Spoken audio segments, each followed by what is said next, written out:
Seorang pengusaha kaya yang hidupnya serba mewah.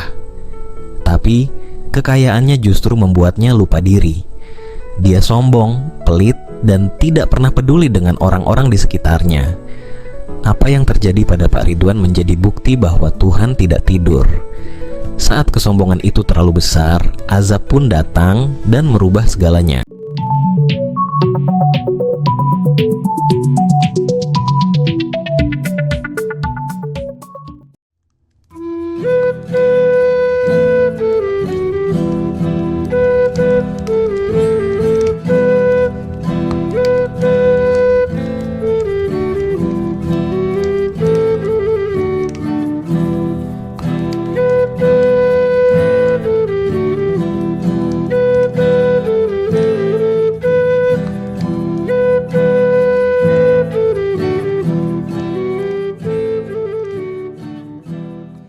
Di balik setiap tindakan baik atau buruk, ada konsekuensinya. Demikian pula dengan ketaatan dan kesombongan.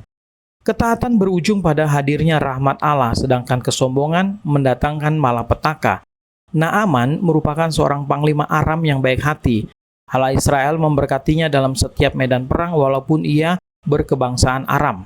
Namun, untuk apa semua ketenaran dan kekayaan itu apabila dirinya menderita penyakit kusta?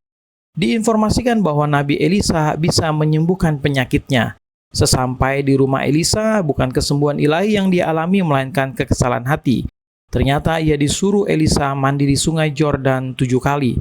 Sebagai seorang terpandang dan terhormat, Naaman merasa telah dihina oleh Elisa.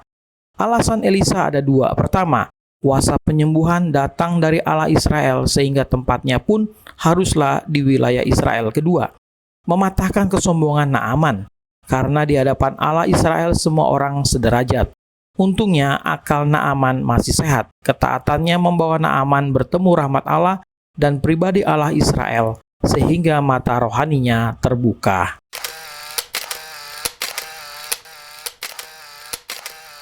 Pak Ridwan adalah pemilik sebuah perusahaan besar di kota. Rumahnya mewah, mobilnya berjejer, dan keluarganya selalu tampil bak selebriti. Dia sering mengadakan pesta besar di rumahnya hanya untuk memamerkan kekayaannya kepada orang lain.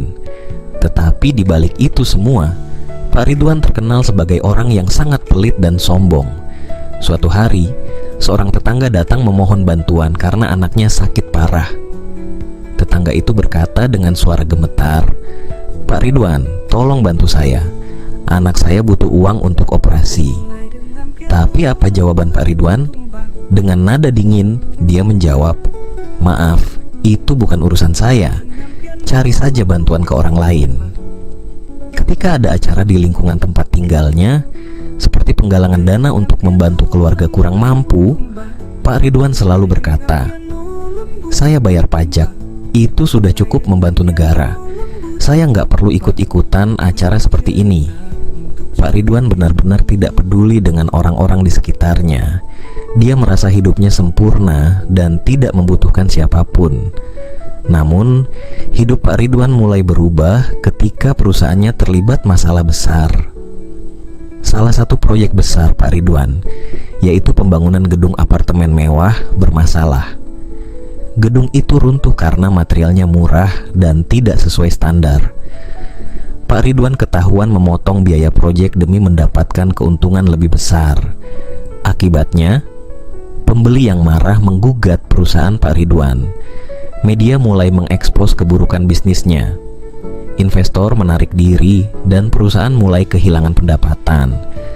Sebagai tambahan, para karyawannya yang tidak digaji mulai meninggalkan perusahaan.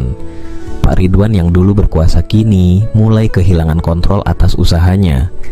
Masalah ini membuat utangnya menumpuk. Untuk membayar kerugian, Pak Ridwan terpaksa menjual rumah mewah, mobil, dan semua aset berharganya. Kehidupan mewahnya hilang dalam sekejap. Kehidupan Pak Ridwan yang sudah hancur semakin berat saat ia mengalami musibah lain. Dalam kondisi stres berat karena utang, Pak Ridwan jatuh sakit. Dokter mengatakan ia terkena komplikasi penyakit akibat pola hidup tidak sehat. Teman-teman dekatnya yang dulu sering berpesta bersamanya perlahan menjauh. Tidak ada yang mau menolongnya karena mereka hanya dekat saat Pak Ridwan masih kaya. Orang-orang di lingkungannya mulai membicarakan keburukan Pak Ridwan. Ada yang berkata, itu akibat dia sombong dan gak pernah mau bantu orang. Sekarang Tuhan membalasnya. Pak Ridwan yang dulu selalu memandang rendah orang lain, kini harus hidup sederhana di sebuah rumah kontrakan kecil bersama keluarganya. Uang yang tersisa hanya cukup untuk kebutuhan sehari-hari. Pak Ridwan yang dulu sombong mulai merenungkan semua kesalahannya. Suatu malam, ia menangis di depan keluarganya dan berkata, "Semua ini salahku, aku terlalu sombong. Aku lupa kalau kekayaan ini cuma titipan. Sekarang aku paham, tanpa berbagi, hidup ini tidak ada artinya." Setelah kejadian itu, Pak Ridwan mulai mengubah cara hidupnya.